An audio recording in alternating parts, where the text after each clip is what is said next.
Thank you doctor Savita Singh. अभी first of all मैं अपनी सक्षम फैमिली को बहुत बहुत धन्यवाद देता हूं कि उन्होंने मुझे आज इस मंच पे बुलाया और मैं इतने पार्टिसिपेंट्स पेरेंट्स के साथ आज बात कर रहा हूं। अभी शेफाली मैडम ने और सीमा मैडम ने बहुत अच्छा बताया कि कैसे ये बच्चों को देखना है, इनकी इनिशियल आइडेंटिफिकेशन कैसे होती है, और बेसिकली उन्होंने सब उनके बचपन के बारे में बताया, छोटे बच्चे से लेके बचपन तक बताया। जो मैं आज यहाँ पे बात करने के लिए जा रहा हूँ, मेरी आप प्रेजेंटेशन लगा सकते हैं क्या इधर? Please put my PPT also on this. जो मैं आज यहाँ पे बात करने जा रहा हूँ, मैं उनके एडल्टहुड की बात यहाँ पे करने जा रहा हूँ। एडल्टहुड मीन्स जब ये बच्चों को दाढ़ी मूछ आ जाती है तो उस टाइम इनको वो कंसेशन जो कि सोसाइटी इनको देती है, जबकि वो बच्चे होते हैं, इनको सहानुभूति मिल जाती है, प्यार भी मिलता है सोसाइटी में, वो चीज इनको नहीं मिलती है। उस टाइम इनको एज ए एडल्ट ही देखा जाता है और जहां पे कुछ भी गलती हुई तो सोसाइटी इनको माफ नहीं करती है। तो उस बात में वहां पे बोथ पेरेंट्स की भी परेशानी बढ़ती है और नेचुरली इन बच्चों की परेशानी तो बढ़ेगी ही। तो हम उनकी बात करेंगे, इसीलिए मैंने सोचा कि जो मैं अपना लेक्चर है थोड़ा ज्यादा स्ट्रक्चर करके बात करूंगा, परंतु कोई प्रॉब्लम नहीं है। यदि आप पीपीटी नहीं भी लगा सकते हैं तो मैं आगे बढ़ता हूं।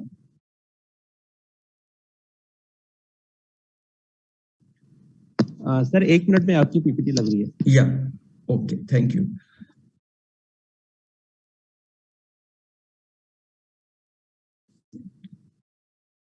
हम जनरली जब तक पीपीटी लग रही है तब तक हम कुछ बात कर लेते हैं। हम जनरली ये देखते हैं कि जैसे जैसे बच्चे बड़े होंगे, एडल्ट हो जाएंगे, 19, 20, 21 साल के हो जाएंगे, तब लोग सोचेंगे कि इन्होंने कुछ हरकत की तो ये तो like a normal young man है, शायद शक्ल में उसका पता भी नहीं चलता है कि वो ऑटिज्म है, तो ये ऐसे क्यों कर रहा है, ये जान के कर रहा है या ये कुछ और हरकत कर रहा है। तो ऐसी चीजें बाकी लोगों के दिमाग में आती हैं। उसी तरह जब और बड़े हो जाते हैं तो फिर सबकी मन में यही रहता है कि ये कुछ कमा नहीं सकता है, ये क्यों नहीं कमाता है, इसने भी कमाना चाहिए, तो वैसी चीज भी आने लग जाती है दिमाग में। और उससे भी जब बड़ा हो जाता है तो अलग तरह की ये प्रॉब्लम्स शुरू होती हैं, जहाँ पे यदि वो अपनी देखभाल नहीं कर सकते हैं तो फिर उनकी कौन देखभाल करेगा। तो ये सब चीजों को कैसे आगे बढ़ाया जाए, पेरेंट्स इसके लिए क्या करें, सोसाइटी इसके लिए क्या करे, गवर्नमेंट इसके लिए क्या करे, इस सब चीज को जो हम कहते हैं, इसीलिए इन लोगों के लिए एक वकालत की जरूरत पड़ती है जैसे जैसे ये बड़े हो जाते हैं। Next slide please. अभी ये देखा गया है कि हम पहले तो ये देखते हैं कि इनको वकालत की जरूरत पड़ती क्यों है, बाकियों को क्यों नहीं पड़ती, बाकी लोगों को। देखिए, ये जो लोग हैं, जब मैं अभी यहाँ पे लोग बोलूंगा तो उसका मतलब होगा कि पर्सन विद ऑटिज्म और विद स्पेक्ट्रम। तो ये अपनी बात आप नहीं कर सकते, हम सब लोग अपनी बात आप करते हैं। यदि हमें कुछ अच्छा नहीं लगता तो हम बोलते हैं, कई बार चुप भी रहते हैं, पर तो कई बार बोल भी देते हैं। परंतु उसी तरह यदि आप डिसेबिलिटी में भी देखिए तो जो विजुअली इम्पेयर्ड हैं, जो हियरिंग इम्पेयर्ड हैं, जिनको सुनता नहीं है, दिखता नहीं है, वो सब लोग, और जो फिजिकली इम्पेयर्ड हैं, ये सब लोग अपनी बात बहुत आराम से और अच्छी तरह और बहुत जोर से बात करते हैं। परंतु जो बच्चे और the adults who are in autism और विद इंटेलेक्चुअल डिसेबिलिटी, ये दोनों कैटेगरीज के जो लोग हैं, ये अपनी बात आगे नहीं रख सकते हैं।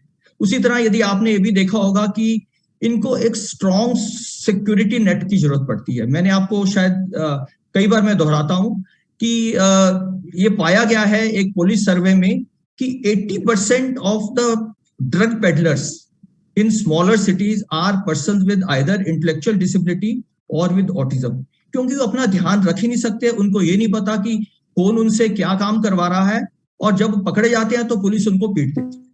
तो ऐसी चीजें भी उनके साथ होती हैं। So they require a very strong social net when they grow up. And उसी तरह यदि आप देखें तो उनमें बहुत इनइक्वालिटी है बाकी डिसेबिलिटीज के हिसाब से और मेन स्ट्रीम के हिसाब से। उनकी एजुकेशन, स्किलिंग और उनकी एम्प्लॉयमेंट, ये सब चीजों में वो बहुत पीछे रहते हैं।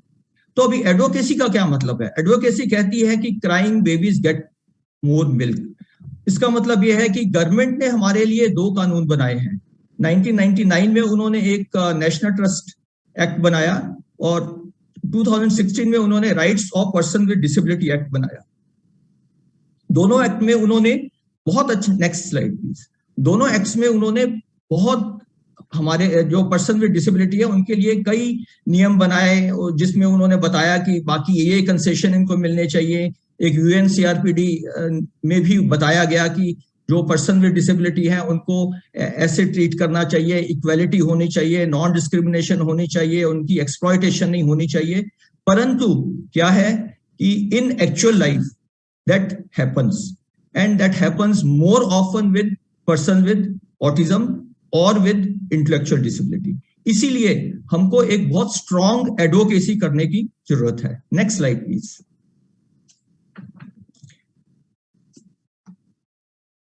अभी हम ये देखते हैं कि ये नहीं, आप बहुत आगे आ गए, थोड़ा पीछे चले गए। अभी हम ये देखते हैं कि ये पेरेंट्स, जैसे हम सब लोग यही कहते हैं कि चैरिटी स्टार्ट्स एट होम, तो उसी तरह पेरेंट्स ने भी यदि एडवोकेसी स्टार्ट करनी है तो वो एडवोकेसी घर से ही शुरू होगी। और वो घर में आपको क्या करना है, क्या आपको कहाँ से आपको स्टार्ट करना है।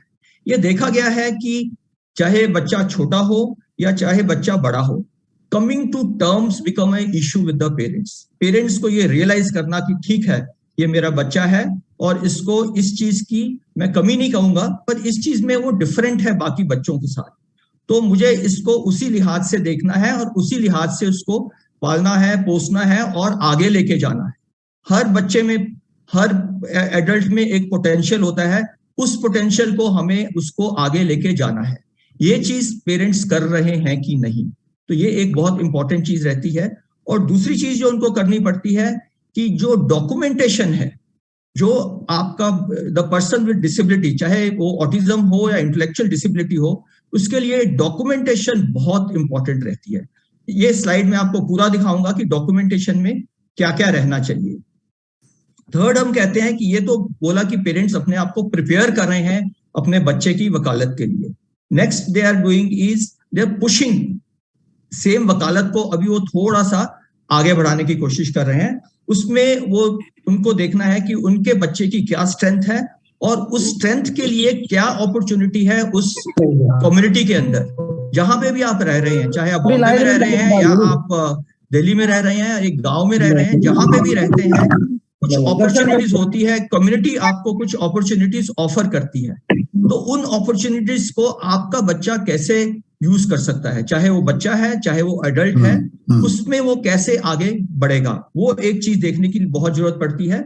और उसके बाद फिर उसकी एजुकेशन कैसे होगी, कहाँ पे होगी, ट्रेनिंग कैसे होगी, किस बात पे ट्रेनिंग होगी, किस चीज को लेके ट्रेनिंग होगी, और फाइनली लाइवलीहुड। मैं यहाँ पे एम्प्लॉयमेंट कह भी नहीं रहा हूँ, मैं यहाँ पे कह रहा हूँ कि वो बच्चा अपने लिए कुछ भी जो कमाएगा, जो एडल्ट कुछ भी कमाएगा बाकी एडल्ट्स की तरह, तो कैसे कमाएगा और क्यों कमाएगा, वैसे क्यों कमाएगा। तो ये चीजें हमें देखनी पड़ेंगी साथ साथ। और लास्ट में क्या है कि हमें उसके लिए एक फाइनेंशियल एंड फिड्यूशियरी प्लानिंग करनी पड़ेगी। जैसे शेफाली मैडम ने बताया कि मिनिमम 50% जो बच्चे स्पेक्ट्रम पे हैं या ऑटिज्म में हैं, उनको कुछ ना कुछ आईक्यू या हम इंटेलेक्चुअल डिसेबिलिटी कहते हैं, उसमें भी उनका कुछ रहता है।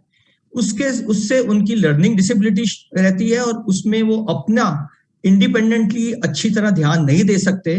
तो उनके लिए पेरेंट्स ने बोथ एक फाइनेंशियल प्लानिंग भी करनी पड़ेगी उसकी लाइफ के लिए और एक फ्यूडिशरी प्लानिंग भी करनी पड़ेगी। फ्यूडिशरी प्लानिंग का मतलब उसके पैसे का ध्यान कौन रखेगा। एक तो आपने मेरे लिए 1 लाख रुपया रख दिया कि ये इसके अगले 10 साल चलेगा, पर वो 1 लाख रुपए का ध्यान कौन रखेगा। आप मुझे देंगे तो शायद मेरे से कोई लेके चला जाए, तो कौन उस पैसे का ध्यान रखेगा, ये भी देखना पड़ेगा। और लास्ट में आपको ये भी देखना पड़ेगा एज ए पेरेंट कि मेरे बाद ये कहाँ पे रहेगा, इसका कौन इसकी देखरेख करेगा, वो चीजें सभी देखनी पड़ेंगी। तो ये चीज जो है, मैं कहता हूं कि पेरेंट्स को जो उन्होंने अपने घर के अंदर बैठ के अपने बेटे के लिए या बेटी के लिए जो एडवोकेसी करनी है, उसमें ये चीजें आ जाती हैं। Next slide please. तो यहाँ पे मैं आपको एक स्लाइड दिखा रहा हूं जिसमें कि मैंने आपको बोला था डॉक्यूमेंटेशन तैयार करनी चाहिए। पेरेंट्स के लिए बहुत इंपॉर्टेंट है कि उस बच्चे का बर्थ सर्टिफिकेट हो, उसका डिसेबिलिटी सर्टिफिकेट हो, जिसको आजकल यूडीआईडी कार्ड भी कहते हैं, उसका कास्ट सर्टिफिकेट यदि एप्लीकेबल है तो वो बनवाइए, एड्रेस प्रूफ और डोमिसाइल बनाइए, किस स्टेट में वो बच्चा बिलोंग करता है, पैन नंबर बनाइए उसका, चाहे उसकी इनकम है या नहीं है, पैन नंबर जरूर बनाइए, इसमें बिल्कुल टाइम नहीं लगता है, 10 मिनट आप बैठेंगे तो पैन नंबर बन जाता है। गार्डियनशिप, यदि आपके बच्चे को इंटेलेक्चुअल डिसेबिलिटी भी है उसके साथ, ऑटिज्म के साथ, तो मुझे लगता है उसको गार्डियनशिप की भी जरूरत पड़ेगी। और बैंक अकाउंट, ये सब चीजें बहुत इंपॉर्टेंट है। उसके बाद फैमिली इनकम सर्टिफिकेट, केवाईसी, आप सब जानते हैं केवाईसी की हर कदम कदम पे आजकल केवाईसी की जरूरत पड़ती है। इनकम टैक्स रिटर्न, उसका आप 10 रुपए इनकम भरिए एक साल में, पर एक इनकम टैक्स रिटर्न जरूर भर के रखिए, क्योंकि अभी आने वाले दिनों में यही एक इनकम का प्रूफ भी बन जाएगा। उसके बाद पासपोर्ट यदि चाहिए तो उसके लिए, आजकल बहुत बच्चों के सिबलिंग्स बाहर गए रहते हैं, तो उनके लिए एक पासपोर्ट भी बना के रखिए। और यदि हो सके तो उसको एक मोबाइल दीजिए और मोबाइल में उसको मोबाइल को चलाना सिखाइए। हमने ये देखा है कि even person with severe mental disability, मेरा बेटा जो है 37 इयर्स का, he is with almost moderate and severe के बीच में आता है, he can also operate a mobile after lot of practice and he really enjoys using the mobile। तो उसको एक मोबाइल भी दीजिए और उसका एक इमरजेंसी कॉन्टेक्ट, ताकि ये बच्चे बहुत एडल्ट स्पेशली, बच्चों को तो हम बहुत ध्यान से देखते हैं, एडल्ट्स बहुत लोग गुम जाते हैं। आप मानेंगे नहीं कि इस पेंडेमिक के टाइम में हमें एटलीस्ट परिवार को 30 कॉल्स आई जहां पे adults with either intellectual disability or with autism गुम गए, और गुमने के बाद वो 500-1000 किलोमीटर दूर कहीं पे रेलवे स्टेशन जाके वहां पे मिले। तो इसके लिए इमरजेंसी कॉन्टेक्ट देना बहुत ही जरूरी है इनके साथ। Next slide please. तो हमने डॉक्यूमेंटेशन के बारे में थोड़ा सा बताया, और अभी हम आपको बताएंगे कि और जो हमने बोला था कि पेरेंट्स क्या एडवोकेसी करेंगे, how do you get ABA resources, applied behaviour, इसके लिए जो आजकल बहुत अच्छी स्कीम चली है, और इसमें both NGOs as well as lot of state governments are working towards it. तो ये आपके बच्चे को कैसे मिले, स्पेशली यंगर एज में यदि मिलेगा तो उसका बहुत फायदा हो सकता है, स्पेशली जो बिहेवियर के लिए जो है इसका बहुत ज्यादा फायदा हो सकता है, और इसमें पेरेंट्स भी ट्रेनिंग ले सकते हैं। हमने देखा है आजकल hundreds of parents are getting trained in ABA and they are doing very good for their children. Selection of school of your choice, एक बहुत गलत धारणा है कि हर बच्चे को सिर्फ इंक्लूसिव स्कूल में ही जाना है। मैं यहाँ पे बताना चाहता हूं कि हर पेरेंट यही चाहता है, मैं भी यही चाहता था कि मेरा बच्चा एक इंक्लूसिव स्कूल में, मेन स्ट्रीम स्कूल में जाए। पेरेंट्स को सबसे पहले जो शॉक लगता है कि जब उनको पता चलता है कि मेरा बेटा या मेरी बेटी को कुछ डिसेबिलिटी है। सेकेंड शॉक उनको तब लगता है जब उनको मेन स्ट्रीम स्कूल में बच्चे को एडमिट नहीं किया जाता, या एडमिट करने के 1, 2, 3 साल के बाद निकाल दिया जाता है, कहा जाता है कि आपका बच्चा इधर एडजस्ट नहीं हो रहा। तो हमने यहाँ पे 2 धारणाएं हैं। कई लोग कहते हैं कि आप स्कूल से जाके लड़िए और अपने बच्चे को वहीं पे रखिए। एक धारणा यह है कि आप उसको स्पेशल स्कूल में शिफ्ट कीजिए जहां पे he will get more individualised attention, और शायद वो ज्यादा अच्छा करे। जो rights of person with disability act है उसमें section 31 is very clear. It says what the parent or the child decides, they will get that school. They will get either a special school or they will get a mainstream school. The mainstream school will have to admit him or the special school have to admit him. तो इसको आप अपने दिमाग में रखिए कि जैसे आपको अच्छा लगता है, आपके बच्चे के लिए जो ज्यादा फायदेमंद है उसी स्कूल में भेजिए। प्रेफरेंस ये देना चाहिए कि यदि वो इंक्लूसिव स्कूल में जा सकता है तो बहुत ही अच्छा है। Then training to maximize his her potential. हमारा बच्चा बड़ा हो चुका है, 18 साल से बड़ा है, अभी वो स्कूल में नहीं बैठना चाहता और हमें उनको बिठाना भी नहीं है। अभी उसको हमें कुछ ट्रेनिंग देनी है। न्यू एजुकेशन पॉलिसी तो अभी कह रही है कि 12-13 साल के बाद जो बच्चा है, स्टैंडर्ड 8 ऑनवर्ड्स बच्चे को वोकेशनल ट्रेनिंग स्टार्ट हो जाएगी। तो उसके लिए हमने अभी गवर्नमेंट को बताया है कि क्या क्या vocational training for autism and for intellectual person with intellectual disability, इनको क्या क्या ऐसी ट्रेनिंग दी जा सकती है। तो ये एक बहुत अच्छी स्कीम आगे चालू होगी। परंतु अभी जो बच्चे ऑलरेडी बड़े हो चुके हैं, जो एडल्ट्स हैं, उनको किस तरह का पोटेंशियल दिया जाए, इसके लिए आपने 3 तरह का उनका देखना है। उनका इंडिविजुअल पोटेंशियल क्या है, उनके आसपास एनवायरमेंटल पोटेंशियल क्या है, और जो फैमिली है वो किस हद तक उनको अपने साथ जोड़ सकती है। यदि उनकी किराने की दुकान है तो उसको ट्रेन किया जा सकता है कि वो किराने की दुकान में बैठे। यदि उसकी माँ भाजी बेचती है सड़क पे, तो हम किसी तरह उसको ट्रेन करें कि वो अपनी माँ को भाजी पॉलिश करके, आजकल बहुत सजा के रखते हैं, वो सजा के रखे। यदि उसके बाप तरबूज बेच रहे हैं रास्ते में, तो आगे जाके वो तरबूज दिखा के उसकी मार्केटिंग कर सके। तो ऐसी चीजें वो कहाँ पे अपने पेरेंट्स को साथ दे सकता है। उससे अच्छा यही रहेगा कि वो एक तो पेरेंट्स की छत्र छाया में रहेगा, अपने फैमिली की छत्र छाया में रहेगा, और उनके लिए एक बहुत इंपॉर्टेंट और यूजफुल पर्सन बन के रहेगा। उसकी इज्जत भी होगी इसी करके उसके घर में। और लाइवलीहुड, जिसमें मैंने यही बताया है, असिस्टेड एम्प्लॉयमेंट, असिस्टिंग एम्प्लॉयमेंट, जहां पे वो अपनी फैमिली को, अपनी माँ को, बाप को, किसी को भी असिस्ट कर रहा है उसके एम्प्लॉयमेंट में। उसका यदि भाई एक प्लम्बर है तो वो प्लम्बर को कैसे असिस्ट कर सकता है। देन पार्टनरशिप, यदि अपने माँ बाप के साथ या किसी और के साथ मिलके पार्टनरशिप में काम कर सके। ऑटिज्म में देखा गया है कि इन बच्चों में, कई एडल्ट्स में बहुत अच्छी खूबियां पाई गई हैं, और ये खूबियों के साथ वो यदि पार्टनरशिप में काम करे, यदि पैसे का लिहाज या कुछ मार्केटिंग का लिहाज कोई और देख ले, तो ये जो बाकी काम है उसको बहुत अच्छा कर सकते हैं। तो पार्टनरशिप इनके लिए एक बहुत फायदेमंद जरूरत है। उसी तरह entrepreneur and open employment. Next slide please. उसी तरह मैंने बात की थी फ्यूडिशरी प्लानिंग के बारे में। फ्यूडिशरी प्लानिंग में क्या आता है, यदि आपके पास सफिशिएंट पैसा है जो कि आप अपने बच्चे के लिए रख सकते हैं, तो उसको एक प्राइवेट ट्रस्ट में रखिए, ताकि उसको देखने के लिए एटलीस्ट 2, 3, 4, 5 आपके जो संबंधी हैं या बच्चे के भाई बहन हैं या जो भी आपको लगता है कि ट्रस्टवर्दी लोग हैं, वो सब मिलके उस पैसे को उस बच्चे के लिए यूज कर सकते हैं। अपनी विल, और उसके लिए एग्जीक्यूट कौन करेगा विल, इसको जरूर बनाइए। ये विल बनाना जनरली फैमिलीज में देखा गया है कि यदि पेरेंट्स यंग है तो कहते हैं कि नहीं नहीं विल नहीं बनानी, विल बनाने से तो मुश्किल हो जाती है और अपशुकुन है। अपशुकुन नहीं है। यदि आपने विल ना बनाई तो ये आपके बच्चे के लिए एक बहुत बड़ा अपशुकुन बन सकता है। तो जो भी एज है, आजकल कोरोना के जमाने में हमने देखा है कि किसी की भी लाइफ सर्टन नहीं है, तो अपनी विल और उसको एग्जीक्यूट कौन करेगा उस विल, और उसमें आप अपने जो आपका बेटा या बेटी जिसको ऑटिज्म है या ASD है, उसको कितना पैसा छोड़ के जा रहे हैं, वो सब चीजों को एक ध्यान से जरा देखिए और रखिए। और उसी तरह गार्डियनशिप, यदि उसको गार्डियनशिप की जरूरत है तो उसको जरूर बनाइए।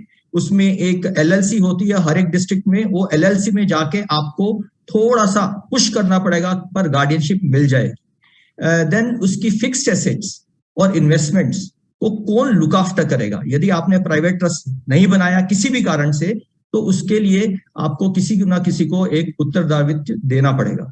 और चॉइस ऑफ रिहेबिलिटेशन, जब आप नहीं रहेंगे तो अपने घर में रहेगा, अपने भाई बहनों के साथ, या किसी अलग जगह पे जाके रहेगा, कौन रखेगा, या उस रेजिडेंशियल सेंटर में रहेगा, ग्रुप होम में रहेगा, इसका एक जरूर अभी से सोचना शुरू कीजिए। स्पेशली यदि आप अभी मिडिल एज हैं, आपकी एज 40+ है, तो इस बात पे जरूर सोचिए, क्योंकि आगे जाके ये महंगाई भी बढ़ रही है, जो ग्रुप होम्स हैं उनके पर मंथली फीस भी बढ़ रही है, तो उसके लिए आपको एक फाइनेंशियल प्लानिंग भी करनी पड़ेगी। नेक्स्ट। तो ये जो अभी तक जो हमने बोला, ये था अबाउट एडवोकेसी, जो आप अपने घर में इंटरनल एडवोकेसी अपने बेटे के लिए या बेटी के लिए कर रहे हैं। अभी मैं बात कर रहा हूं जो एडवोकेसी आप सरकार से करेंगे, कम्युनिटी से करेंगे, बाकी लोगों से करेंगे, ताकि आपके बेटे को या बेटी को, जो एडल्ट है, उसको लोग इक्वल ट्रीट करें, उसको डिस्क्रिमिनेट ना करें, और उसके साथ भी उसको वही फायदे हो जो कि बाकी सब लोगों को संविधान देता है। और उसी तरह जो rights of person with disability act है, उसके जो फायदे हैं, उसमें बहुत फायदे हैं। इनके लिए पेंशन लिखी गई है, इनके लिए मेडिकल ट्रीटमेंट, नेशनल ट्रस्ट इनको एक निरामया स्कीम देती है, वो ट्रीटमेंट मिलती है, कई इनको फायदे हैं। वो सब फायदे भी इनको मिले और ठीक फायदे मिले, उसके लिए पेरेंट्स को एडवोकेसी की बहुत जरूरत पड़ती है। तो इसमें पहले तो हम हमेशा यही कहते हैं कि पेरेंट ऑर्गेनाइजेशन आप बनाइए। आपने, जब हम बहुत छोटे थे तो एक ऐसे लिखते थे यूनियन स्ट्रेंथ, वो आज तक उतना ही एप्लीकेबल है आज भी। यदि आप 10 पेरेंट हैं तो आपकी स्ट्रेंथ एक पेरेंट से ज्यादा है। यदि आप 100 पेरेंट हैं तो आपकी और ज्यादा स्ट्रेंथ है। परिवार में 10,000 पेरेंट्स या 1,00,000 पेरेंट्स हैं तो परिवार की बहुत स्ट्रेंथ है। जब हम कुछ कहते हैं तो गवर्नमेंट भी सुनना उनको पड़ता है, और जब हम कुछ कहते हैं तो सोसाइटी को भी सुनना पड़ता है। पर इसका मतलब ये नहीं है कि हम झगड़े से ही कुछ कहते हैं। हम अपने जितने 10,000 पेरेंट्स हैं उनके दिमाग से जो चीजें निकलती हैं और उसको स्कीम्स बना के जब गवर्नमेंट को देते हैं तो गवर्नमेंट उनको एक्सेप्ट करती है। तो इस चीज को एडवोकेसी बनाने के लिए फर्स्ट एंड फॉरमोस्ट चीज आपको एक पेरेंट ऑर्गेनाइजेशन बनानी पड़ेगी। और उस पेरेंट ऑर्गेनाइजेशन यदि आप अपने लोकल जगह पे बनाएंगे, दिल्ली में तो बहुत है पेरेंट ऑर्गेनाइजेशन, आप किसी भी पेरेंट ऑर्गेनाइजेशन को ज्वाइन करेंगे, ज्वाइन कीजिए। और मेन इंपॉर्टेंट चीज उसमें है कि आप उसमें लीड रोल लीजिए। सब लोग यही कहते हैं वो जो 2 लोग हैं या 4 लोग हैं ट्रस्टीज हैं वही करेंगे, नहीं। आप एज ए पेरेंट बहुत कुछ कर सकते हैं। आपको अपने बेटे का अलग एक्सपीरियंस है। यहाँ पे शेफाली मैडम ने भी और सिल्वा मैडम ने भी बोला कि हर ऑटिज्म का जो एडल्ट है वो अलग होगा, तो उस अलग आदमी के लिए अलग अलग रिक्वायरमेंट होंगी। वो आप ही एज ए पेरेंट बता सकते हैं कि क्या रिक्वायरमेंट है। इसलिए be a very active parent in the parent organisation. Next comes about awareness about the rights.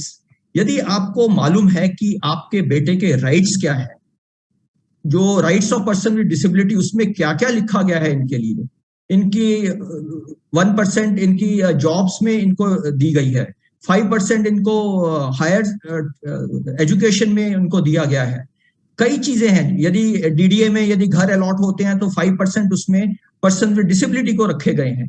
ये सब चीजें आपको जरूर मालूम होनी चाहिए।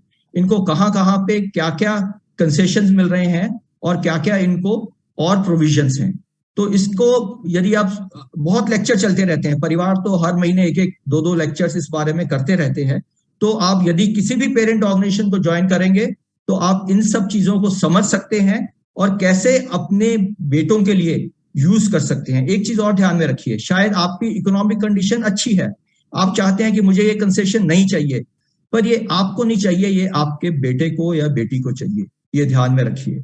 और आपका बेटा और बेटी जो है वो अभी नहीं कमा रहा, किसी भी कारण वो आज नहीं कमा रहा, तो ये उसका हक है और आपका भी ये कर्तव्य बनता है कि आप अपने बच्चे को वो हक दिलाएं। तो अभी मैं एक इसमें चलता हूं कि ये एडवोकेसी जब हम करते हैं तो इसमें हमारी स्ट्रेटेजी क्या रहेगी, इंडिविजुअली एंड कलेक्टिवली हमारी स्ट्रेटेजी क्या रहती है। जैसे मैंने बोला पेरेंट ऑर्गेनाइजेशन होगा, उसके बाद एक हम सेल्फ एडवोकेट फोरम बनाते हैं जहां पे हम इन्हीं लोगों को ट्रेन करते हैं, 18+ लोगों को, 15+ लोगों को हम ट्रेन करते हैं ताकि वो इंडिपेंडेंट थोड़ी थिंकिंग करें। कई बार ये लोग घर में रह रहे के इनको इतना दोहराया जाता है बातों में कि वो आगे अपनी तरफ से सोचना बंद कर देते हैं। तो वहां से इनको खोल के थोड़ा बाहर लेके आया जाए, इसको कहते हैं सेल्फ एडवोकेसी। वो अपने बारे में, अपनी रिक्वायरमेंट्स के बारे में, अपनी नीड्स के बारे में कुछ बताएं, तो उसको सेल्फ एडवोकेसी के लिए हम इनको प्रेरित करते हैं। फिर जो ये पेरेंट्स ऑर्गेनाइजेशन है ये मिलके फेडरेशन बनाती है। जैसे हमारी हर स्टेट में परिवार की फेडरेशन है और वो सब स्टेट की फेडरेशन को मिला के एक कॉन्फेडरेशन है जो कि परिवार पूरे नेशनल, पूरे इंडिया की कॉन्फेडरेशन है जिसमें 300 से ज्यादा पेरेंट ऑर्गेनाइजेशंस हैं। तो ये सब चीजें मिलके, इसलिए जब हम बात करेंगे गवर्नमेंट के साथ, आप सबको लेके, आप सब हमारे पीछे हैं, तो तब गवर्नमेंट हमारी बात कुछ हद तक सुनती है। उसी तरह ये स्टेट में भी है। मैं आपको कुछ उदाहरण दिखाऊंगा कि एडवोकेसी से हम कितना फायदा ले सकते हैं। एक और चीज जो राइट साइड में आप ऊपर देख रहे हैं, कनेक्ट कनेक्ट कनेक्ट। आपको हमेशा कनेक्टेड रहना है। जहां पे आपको फ्रस्ट्रेशन हो जाएगी कि मेरा बेटा देखो ये नहीं कर सका, या आज उसने मुझे ऐसी स्थिति में डाल दिया कि I was very very humiliated, तो जब आप कनेक्टेड रहेंगे तो आप अपना दुख भी बांट सकते हैं और आप सजेशंस भी ले सकते हैं कि आपको क्या करना चाहिए था, बाकी लोग आपको बताएंगे। तो कनेक्शन इज वेरी इंपॉर्टेंट। उसी तरह लिसन, शेयर एंड एडवोकेट। आपने जो पाया है, आपने जो अचीव किया है अपने बेटे के लिए, उसके बारे में आप बताइए बाकी पेरेंट्स को, ताकि उससे बाकी पेरेंट्स भी सीखेंगे कि उनको अपने बेटे को आगे कैसे लेके जाना है। Then collaborate with right persons, media, bureaucracy, public representative. यदि इनमें से हम कुछ लोगों को ढूंढेंगे, अभी ये देखिए यदि ब्यूरोक्रेसी में 10 लाख लोग हैं तो उनमें से भी यदि जैसे शिफाली मैडम ने बताया कि बहुत हाई परसेंटेज है ऑटिज्म की, तो सब जगह पे आपको कोई ना कोई पेरेंट ब्यूरोक्रेसी में भी मिलेगा, मीडिया में भी मिलेगा, एमएलएज में भी मिलेगा, एमपीज में भी मिलेगा। तो इनको हमें ढूंढना है कि आपके साथ जो रिप्रेजेंटेटिव हैं इनमें कौन से ऐसे हैं, क्योंकि वो आपकी एक्स्ट्रा ऑर्डिनरी हेल्प करेंगे। मैं आपको बताना चाहता हूं कि जब ये rights of national trust act बना था 1999 में, तब जो सेक्रेटरी थे, secretary of government of India who was looking after, अभी उसको समाज कल्याण विभाग बोलते हैं, ministry of social justice and empowerment, वो ही himself was a parent. That's how the bill moved so fast, and of course I also give credit to then the minister। उन्होंने भी बहुत उसमें कोशिश की, परिवार ने कोशिश की, ऑटिज्म ने कोशिश की, सब लोगों ने कोशिश की, परंतु बिकॉज एक सेक्रेटरी वहां पे पेरेंट बैठा हुआ था, उसने दिल जान लगा के उस बिल को पार्लियामेंट में last day of 1999, that means 31 दिसंबर 1999 को उन्होंने अप्रूव करवा दिया। तो ये होती है जब हम राइट कॉन्ट्रैक्ट को ढूंढ सकते हैं। Let's go to the next one, next slide please. तो अभी मैं, कहते हैं ना, नथिंग सक्सीड्स लाइक सक्सेस। यदि मैं आपको सक्सेस बताऊंगा कि देखिए हमने एडवोकेसी की और वो एडवोकेसी से इतना फायदा हुआ, अभी मैं आपको लेके चलता हूं कोरोना में। जब कोरोना शुरू हुआ, फर्स्ट फेज में सबसे बड़ी प्रॉब्लम और सबसे बड़ी जो कठिनाई हर पेरेंट के दिमाग में थी, वो यही थी कि यदि मेरे बेटे को कोरोना हो गया तो मैं उसको कहाँ पे क्वारंटाइन करूंगा, किस हॉस्पिटल में रखूंगा, उसकी कौन देखभाल करेगा। Hospital staff was very busy, उनके लिए तो 1000 अलग पेशेंट्स थे, दे वर ओवरवर्क्ड। तो मेरे बेटे को कौन देखेगा, मेरी बेटी को कौन देखेगा। तो हमने यही किया, हमने अपने अपने शहर में, कई शहरों में उन्होंने ढूंढा। जैसे पूना की मैं बात करता हूं, यहाँ पे हमें एक मेडिकल ऑफिसर मिली, गवर्नमेंट मेडिकल ऑफिसर, जिसका बेटा भी ऑटिज्म का है। उसने इतना अच्छा अरेंजमेंट कराया। Next slide please. तो यदि मैं आपको दिखाऊं, आप हैरान रह जाएंगे कि ऐसा भी अरेंजमेंट था क्या। देखिए यहाँ पे हमारा एक सेंटर है पूना में, जहां से 6 एडल्ट्स, इसमें ऑटिज्म के भी हैं, इंटेलेक्चुअली डिसेबिलिटी के भी हैं, इन सबको एडमिट किया गया, हॉस्पिटल में एडमिट किया गया। इनको इतनी अच्छी ट्रीटमेंट मिली इनको। देखिए जब उनकी विदाई हो रही है तो पूरा हॉस्पिटल स्टाफ उनको हार पहना के उनकी विदाई कर रहा है। ये होता है फायदा एडवोकेसी का, जहां की बाकी लोग यही सोच रहे थे कि क्या होगा क्या होगा। उसके साथ एक केयरटेकर भी रखा गया। तो इतना तक आप अचीव कर सकते हैं लोकल लेवल में यदि आप एडवोकेसी करें। Advocacy is not only with the ministry और with the government, advocacy is there with the municipality, with the hospital, with everywhere. Wherever आपको कुछ काम करवाना है, वहां पे यदि आप 10 लोग जाएंगे, राइट कॉन्ट्रैक्ट को पकड़ेंगे, अच्छी तरह बात करेंगे, तो आपकी बात सुनी जाएगी। Next please. मैं एक और उदाहरण देता हूं आपको एडवोकेसी का। अभी ऐसे शुरू हुआ था 1 साल पहले कि मिनिस्ट्री को, ministry of social justice and empowerment को एक ऊपर से एक उनको आया कि आप नेशनल ट्रस्ट एक्ट को बंद कर दीजिए, ऑफिस को भी बंद कर दीजिए। ये सब पेरेंट्स के लिए एक बहुत ही घातक समस्या थी। तो उसके लिए बहुत एडवोकेसी की हमने। सिर्फ एडवोकेसी नहीं की, हमने देखा कि बीजेपी के पॉलिटिशियंस में सबसे अच्छे बड़े बड़े पॉलिटिशियन कौन है जिनका डिसेबिलिटी के साथ लगाव है, हमारे जो ब्यूरोक्रेट्स हैं उनमें कौन है, जो सेक्रेटरी है उनको कैसे बात की जाए, NHRC national human right commission, उनसे कैसे बढ़ाया जाए। तो ये सब चीजें परिवार ने की और बड़ी बड़ी जो ऑर्गेनाइजेशन थी सबने मिलके इसका विरोध किया। तो उससे हुआ ये कि अप टू पीएमओ तक ये पहुंचा कि ये चीज नहीं होनी चाहिए। तो आज के डेट में ये कहा गया है कि नेशनल ट्रस्ट रहेगा।